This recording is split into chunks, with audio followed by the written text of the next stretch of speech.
Ok, c'est parti. L'amour est aveugle. En tout cas, ce que Love is Blind essaye encore de nous faire croire avec sa version française. Mais les normes sociales, elles, n'ont pas d'œillères. Je sens que ça va me plaire. Culture du vide n'est pas qui veut, la télé-réalité est un formidable observatoire sociologique. Dans Non.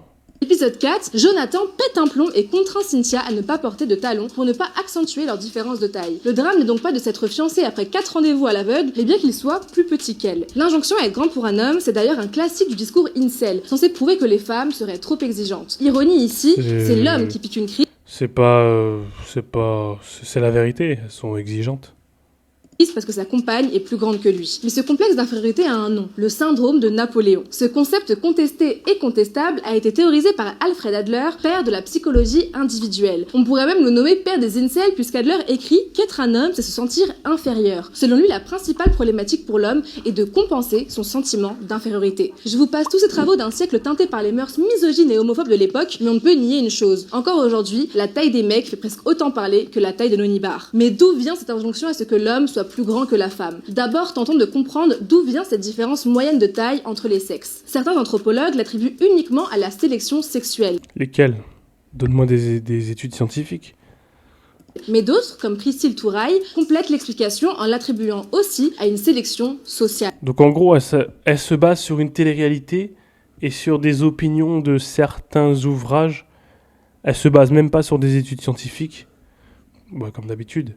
En effet, depuis des millénaires, les hommes se réservent la nourriture et les nutriments essentiels au détriment des femmes. Non mais c'est quoi ça? Mais qu'est-ce qu'elle raconte celle-là? Mais qu'est-ce qu'elle raconte?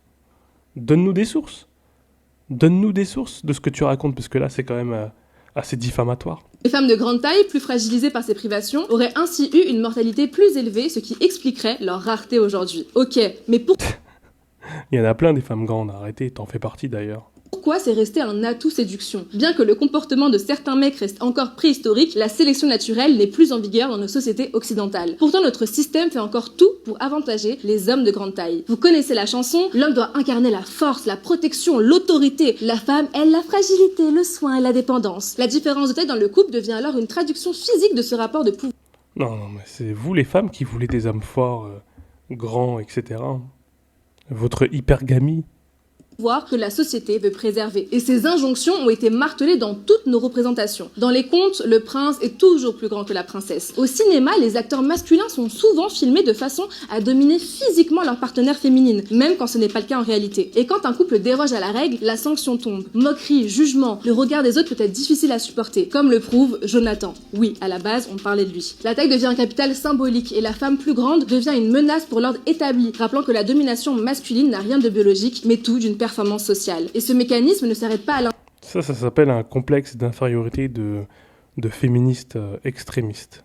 intime. Au travail aussi, la taille paye. On appelle ça le hate premium. Les hommes petits sont moins élus, moins promus, moins payés. Les dirigeants, PDG, leaders politiques sont statistiquement plus grands que la moyenne. Source? Non parce que leur taille les rend compétents, mais parce que notre imaginaire projette sur eux la grandeur morale et l'autorité. Certaines études montrent même que cette pression sociale pousse les hommes petits à afficher davantage d'agressivité pour compenser. Super, comme si on avait besoin Il y a un truc là. de ça en plus. Bref, tout ça pour dire que ce n'est pas la taille qui compte. Émancipons-nous du regard des autres et envoyons balader ceux qui nous disent que c'est contre nature alors qu'ils sont boostés aux OGM. L'amour est aveugle. Bon, elle se base pas sur des études scientifiques. Son petit ami est plus grand qu'elle, je suppose, je crois. Et elle se base sur des trucs écrits par des femmes féministes ou autres. Encore une fois, il n'y a rien d'objectif là-dedans. Et je voudrais ajouter aussi que les normes sociales d'une femme plus petite, non, c'est faux. Parce que Miss France, il faut faire 1m70 minimum. Donc ce qui veut dire que les critères de beauté sont basés sur des femmes grandes en France. Donc elle ment.